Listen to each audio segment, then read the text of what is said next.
A new podcast series released today is highlighting the bizarre story of a woman's long-running scam, swindling more than $100,000 while pretending she had cancer. Fancy seeing you here. If this is your first time seeing my face, then welcome to my channel where I delve into whatever strange occurrences, true crime, conspiracy theories, and more that I've come across. I've been covering a lot of true crime lately, so when I came across the topic of today's video, I wanted to switch it up a little bit. Before we get into this case, I just want to give a little disclaimer that there is a ton of information, and for the sake of the video, I'm going to focus only on the main points. However, if you are interested in a full rundown, I would highly recommend the podcast Scamanda by Nancy Moscatello, who is actually one, if not the most important contributor to this case finally being brought to justice, and this video wouldn't be possible without her bringing this case to light, to the authorities, and recounting the facts. Without further ado, let's go ahead and learn how a once beloved elementary school principal lied about her mortality and scammed an entire community out of over $100,000. At the age of 27, Amanda Christine Riley was living in San Jose, California with her husband Corey and his young daughter Jessa from a previous marriage. Amanda quickly accepted Jessa as her own, even referring to her as a bonus daughter. Unfortunately, the last several years, Amanda had been struggling with health issues, which eventually led to a lupus diagnosis. That same year, Corey and Amanda found out that they were expecting their first child together, and although it was supposed to be a happy time, Amanda's health continued trending downward. She was constantly in pain and never had the energy to get out of bed, even more so than typically accompanies pregnancy. Soon, Amanda's diagnosis would progress from lupus to Hodgkin's lymphoma, which is characterized as cancer within the lymphatic system, compromising the body's ability to fight infection. Despite this cancer being rapidly progressive, it is thankfully one of the easiest to treat,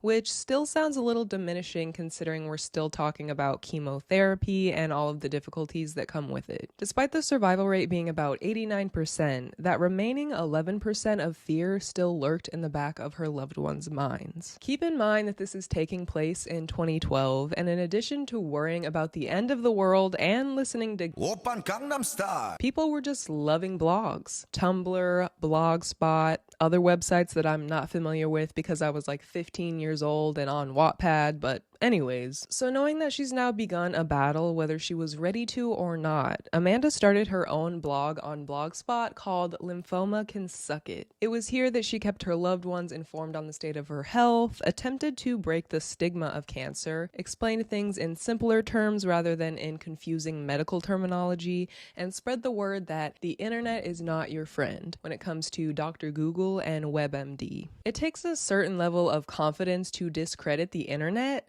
on the internet. It's discreditception. Amanda posted several times per week detailing how she was becoming involved in support groups with other young cancer patients, and after starting chemo, her blog posts included photos of her receiving chemo, her hair falling out, and just the overall decline that she was experiencing. Nonetheless, Amanda remained positive about her situation throughout her updates. She was a woman of faith and strongly believed that everything happens for a reason. As her blog started to spread around town, she quickly became like a local celebrity, especially at Family Community Church. Amanda was very active in a young adult group within the church called Encounter, and she carried this warm personality and natural charisma that people just naturally gravitated towards. Once they found out about her cancer, it really had an effect on the entire congregation. Considering she was a young mother who had just given birth for the first time, it made a lot of people realize that perhaps they take life for granted since nothing is guaranteed. As the blog became more popular online, Amanda's story began inspiring even larger groups.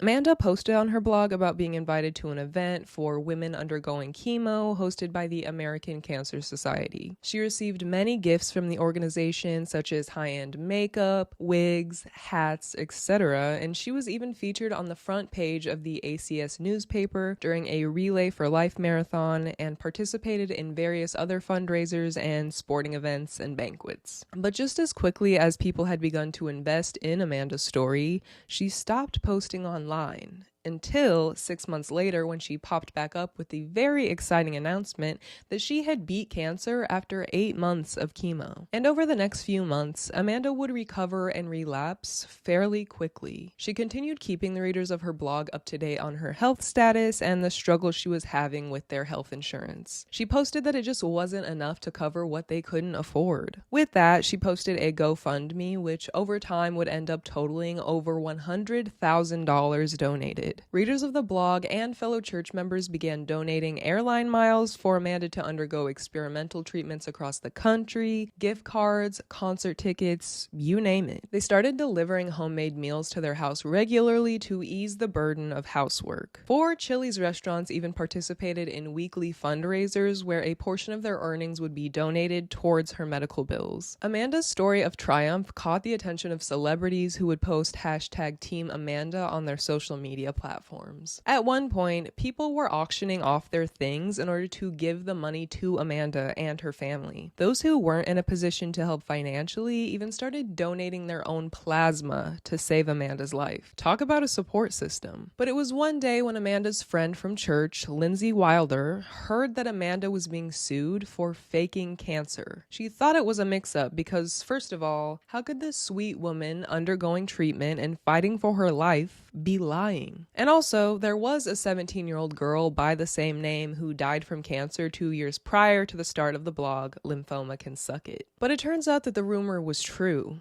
Amanda Riley never had cancer. One day, true crime television producer Nancy Moscatello, who's investigated and interviewed many famous and infamous people, received an email from an anonymous source that read, "Hi Nancy, I'm contacting you because I believe that I have a story that you might be interested in checking out. There's a 30-year-old woman in my Silicon Valley city who's claiming to have stage 4 blood cancer. She's moved herself into a volunteer leadership position in one of the largest churches in our area. She's been using the deeply religious and affluent congregation to get non-stop donations and benefits for the past 3 years. She was new to the church when her cancer began. She's charming everyone with her sweetness and flattery and getting everything she asks for. She has celebrities tweeting to her donating signed guitars for raffles, radio stations tweeting to her. She's been interviewed by online lifestyle sites, is a VIP at hockey games, basketball games, and football games. She gets to meet the players, gets free meals, and free stays at hotels in the San Francisco, New York, and Monterey area. The list goes on and on.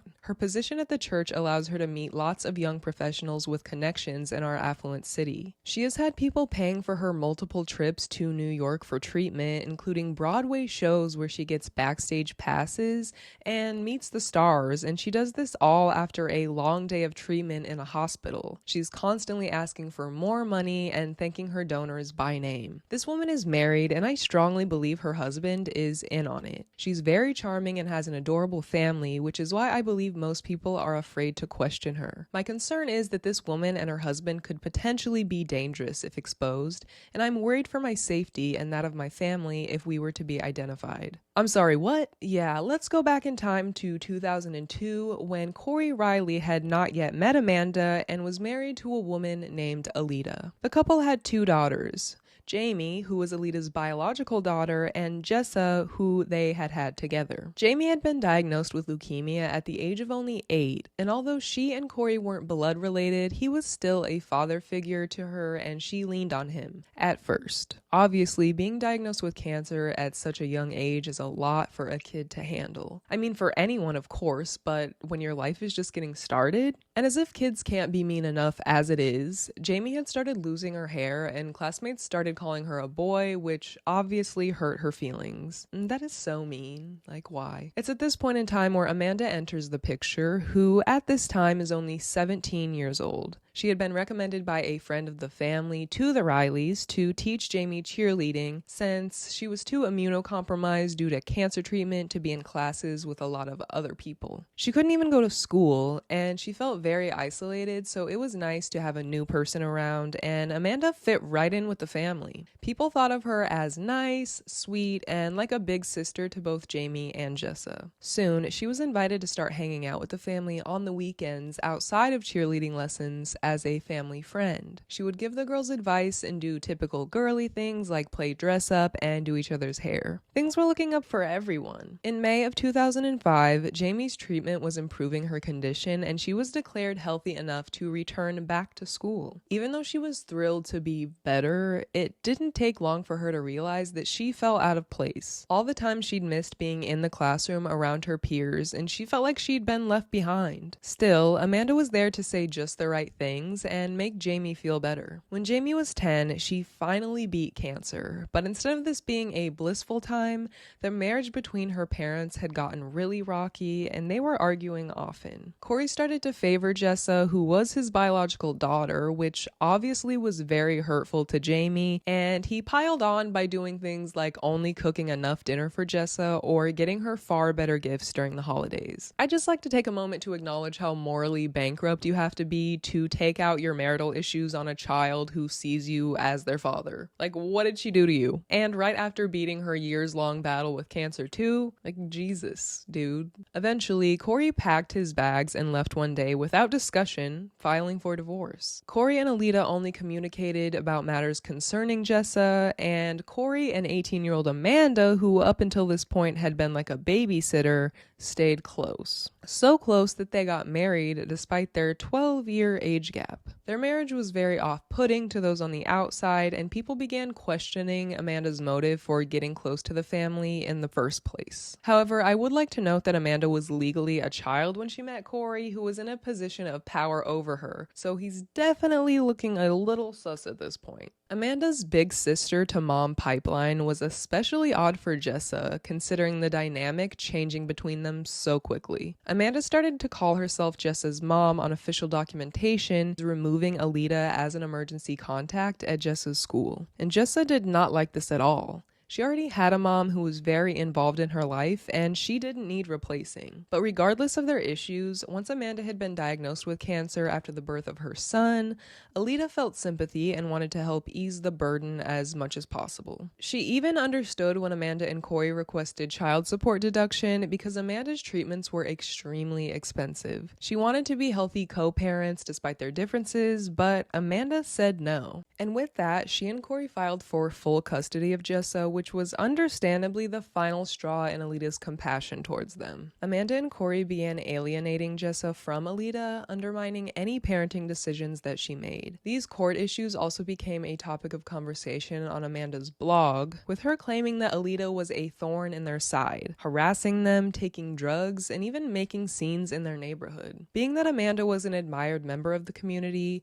these claims eventually resulted in some of her friends calling CPS on Alita. This was good news to Amanda, who loved the loyalty. Corey even started telling people that Alita was nothing more than a crazy one-night stand, despite them being happily married for many years at one point. Unfortunately, Alita did end up losing custody of Jessa, largely due to the false rumors being spread, and she was completely torn up by the court's decision. Jessa was also upset and confused because between both of her parents, she didn't know who to believe. Jessa and Alita were permitted to speak over the phone a few times a week, but they couldn't have any real conversation because Corey and Amanda were always listening and would abruptly hang up the phone if things went in a direction that they didn't agree with. They couldn't speak about Amanda's cancer, and Jessa couldn't share any specific details of her life. Around the same time, some of Amanda's brothers started a website called Support Amanda that compiled several donation links to send some financial support during her hardships. Local readers of the blog would do whatever it took to support this family as much as possible, even beyond monetary contributions. If Corey and Amanda needed to go to appointments or run errands, somebody would be willing to watch the kids for free and go as far as to clean up their very messy house. Despite all the support, the couple claimed to be about $150,000 in debt and on the brink of bankruptcy, despite the generosity from everyone around them. Then, Amanda announced on her blog that she was 3 months pregnant, which was pretty miraculous ridiculous considering that she'd been undergoing chemotherapy and on birth control. Amanda decided that she would stop her cancer treatment during the 3rd trimester of her pregnancy for the sake of the baby, but people were kind of side-eyeing the fact that she was willing to risk her life over this baby when she already had a husband and kids relying on her as well. After giving birth to a completely healthy baby boy, Amanda found out that the cancer had spread to her lungs and the rest of her body. Doctors declared her to have stage 4 cancer, meaning that she was terminal. Meanwhile, a few people noted that she still looked the same and had energy. Like maybe she might have just shaved her head and even gained a little weight at times, which is very uncharacteristic of chemo patients who often appear very sickly. Amanda was healthy enough to continue attending church and inspiring the congregation through her illness. However, during one sermon, she collapsed to the floor and actually had a bit of an accident, and everyone started praying over her. Seeing how bad things appeared to be getting, everyone was understandably concerned and called 911 immediately. After being medically cleared pretty quickly, Amanda made a joke online that night about passing out, which people thought was really strange. It wasn't exactly a laughing matter when people are seriously worried that you might be dying, but some readers considered that maybe she was just embarrassed about the situation and trying to make light of it. She continued posting about the injections, blood draws, oxygen tanks, and complications during her treatment. Amanda's post contained such specific details, and she knew so much about seemingly everything cancer related that 99% of people had no reason to believe that she wasn't battling for her life. She knew a ton about certain programs available to patients who needed financial relief, even though she was collecting literally over $100,000 in donations. People who had lost close relatives and experienced the same thing firsthand thought that she checked out despite the amount of time she was rapidly recovering and rebounding. She posted a heart-wrenching blog entry detailing how difficult it was to plan for death and write a will at only 29 years old. She also mentioned flying across the country to New York for clinical trials for a new drug that could potentially extend or even save her life, which,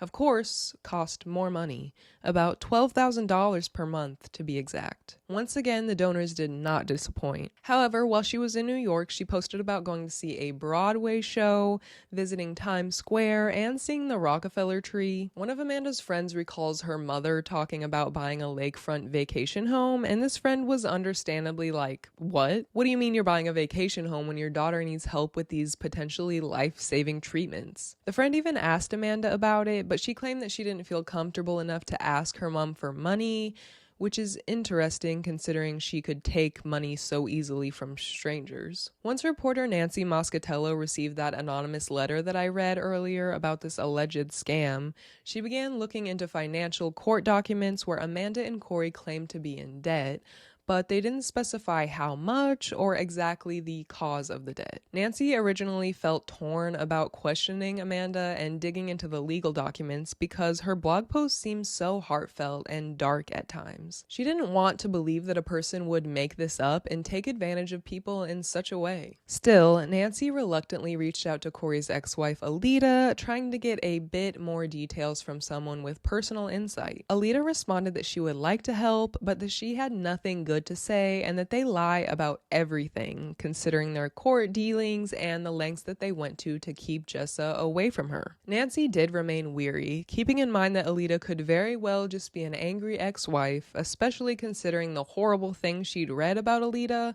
on Amanda's blog. But it turns out that Nancy wasn't the only one who'd been suspicious of Amanda and her cancer journey. The day prior to Amanda breaking the news of her initial cancer diagnosis to her loved ones, a friend named Lisa recalled discussing a family at her daughter's school who'd started a fundraiser for a student's father that was fighting brain cancer. So the following day, when Amanda started making phone calls about her own diagnosis, which she claimed to have known about for a while at that point, Lisa wondered why she'd waited so long to say something, especially when they were talking about a very similar situation the day prior. Lisa also spoke about another time Amanda came over to her house after being at the hospital, and she was wearing a tiny band-aid behind her ear. Amanda claimed to have gotten fluid drained from her brain, but then she went swimming underwater in Lisa's pool, which is obviously not something that a person is going to be doing when they have an open wound leading directly to their brain. It was this event that caused Lisa to stop believing Amanda, and she distanced herself. Meanwhile, Nancy continued gathering evidence she'd collected from the blog and from those who knew Amanda personally,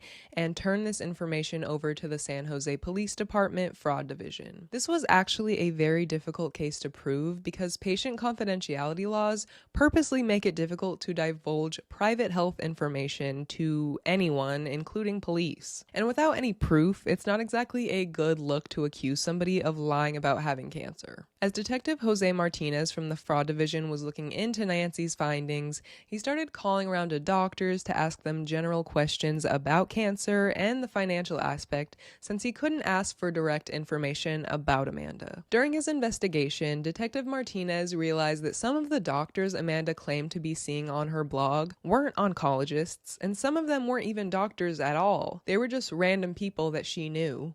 Or didn't know. After collecting all of the surface level information that he could, Detective Martinez contacted Amanda's church, who unsurprisingly wanted nothing to do with questioning who they believed to be a cancer patient and a significant fixture in their church. Word of the San Jose Police Department looking into her illness got back to Amanda, and she pretty quickly took it upon herself to walk into the station and personally hand deliver a list of cancer medications that she was supposedly on to Detective Martinez. He looks up the website that was tied to this list of medications, and it turned out to be a site where anyone can list their medications, sort of like a self-tracker. It required absolutely no proof of being prescribed these medications. After this, Amanda began dropping hints on her blog that she knew that Nancy and Detective Martinez knew that she was up to something. She made posts like, "Don't ruin this for me, enemy." What? She also made posts claiming that she never wanted to be in the spotlight, but it was just thrust upon her. Yet she was the one who decided to start the blog and continue posting all of her business and talking about it to anyone who would listen. What a martyr. In order to stop Nancy from further investigation, Amanda and Corey attempted to file a restraining order against her,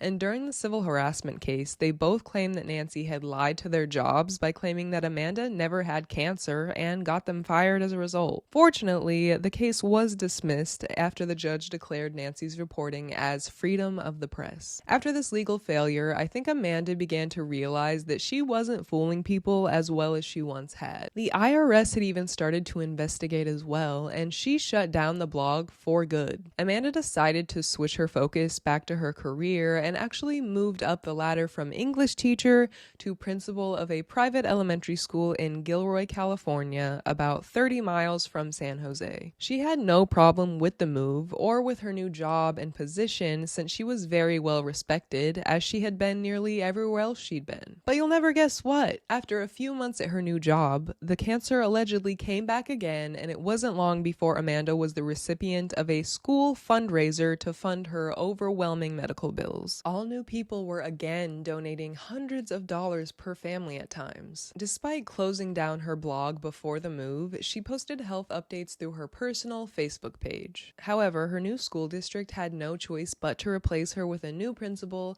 since she was gone so often for treatment. So the family ended up relocating to Austin, Texas, and started doing the exact same thing at hospitals there. She would claim that she had already been diagnosed with cancer and was having complications, and she was doing this so often that she began getting flagged in the medical system, which hadn't been an issue in California since the privacy laws are a bit more strict than in Texas. So in July 2020, Amanda was arrested for wire fraud, and on August 25th, the Department of Justice sent out several emails informing victims of Amanda C. Riley that she was under investigation. Amanda told everyone that she crossed paths with that she wasn't lying about cancer and that she had just mistakenly not paid taxes on the donations, so it was all just a big misunderstanding. Corey, attempting to do damage control as well, told people it was once again Alita's fault somehow for starting all of these false rumors and ruining their lives. Amanda even offered to let people come to her doctor's appointments to prove that she had cancer, but they obviously weren't going to do this because that's just a very weird thing to do when you're not closely related to somebody, and I'm almost certain that's why she even offered. As the IRS continued their investigation into the Riley family's finances, they actually did have the ability to see her clean medical records in addition to the money being funneled into her accounts from these countless donations. Court documents that Amanda had presented to prove her costs of treatment were found to be photoshopped. Clearly, she doesn't understand how easy it is for fraud professionals or really anyone to figure that out. Nobody really knows how she was getting these pictures in the hospital that she was posting on her blogs and on Facebook. Maybe she went in for minor things and then staged this treatment, but one thing for sure is that the evidence against her was pretty damning, and ultimately she pled guilty to over $100,000 in fraud from about 350 victims. Corey and Amanda's mother, Peggy, faced no punishment for all of this fraud, even though they were clearly in on it and gladly accepting all of the money rolling in. Corey also often lied about his career, so he doesn't have the greatest track record of telling the truth. Once Amanda pled guilty, everyone was pretty shocked and disgusted to learn what kind of person they had dedicated countless donations, resources, and grief towards. So many people had given so much of what they had, down to their literal blood, all for a giant lie. They had lived in perpetual fear for a woman's life who was stealing from them without any remorse. Talk about losing faith in humanity if you haven't already from being a true crime consumer. Eventually, in May of 2022, Amanda gave a long apology during her sentencing about how everything was just a big mistake and she regretted it. Ma'am, I don't think repeatedly stealing from hundreds of people for several years just counts as a little lapse in judgment, but you know, clearly calling it that makes you feel better, so. To make a long story short, the judge absolutely read Amanda to filth and said that while the maximum sentence was 20 years, she was giving Amanda 5 years in prison, 3 years of parole, and restitution to the 350 victims that she scammed. Thankfully, after all of Amanda and Corey's beans were spilled, Jessa was able to rebuild the relationship with her mother after all that had gone on between them, and she said that their relationship is stronger than it's ever been. Jessa has said that she still dislikes Corey and Amanda, but she does miss her half-brothers. Unfortunately, a lot of people have personal experiences dealing with cancer, whether it be personal or somebody they love dearly, and Amanda was so greedy for both money and attention that she used a soft spot for many people to take advantage of. She tried her hardest to destroy the relationship between her bonus daughter and Alita for her own selfish gain. Surprisingly, it sounds like a lot of people were forgiving. Maybe that has something to do with the fact that a lot of the victims were religious folk, or the fact that Amanda is made to pay them restitution that they might not ever see. But let's just say that they are better people than I. And with that, we've just about reached the end of today's case, which is sadly not one of a kind in recent times. I've seen a few people, particularly on TikTok, who have claimed to have life-threatening illnesses or just really serious medical conditions and make it their entire personality to gain sympathy and potentially money, when in reality it's just all a giant lie. And it makes me concerned that there are people out there who exist that have no guilt or shame when it comes to their own selfish desires and taking advantage of others. I'd love to hear your thoughts on this case or just the topic in general down below in the comments, and don't forget to hit the subscribe button if you'd like to see similar content from me in the future. I want to thank you so much for taking time out of your day to watch, and I will see you in the next one. Stay safe from the scammers. Bye!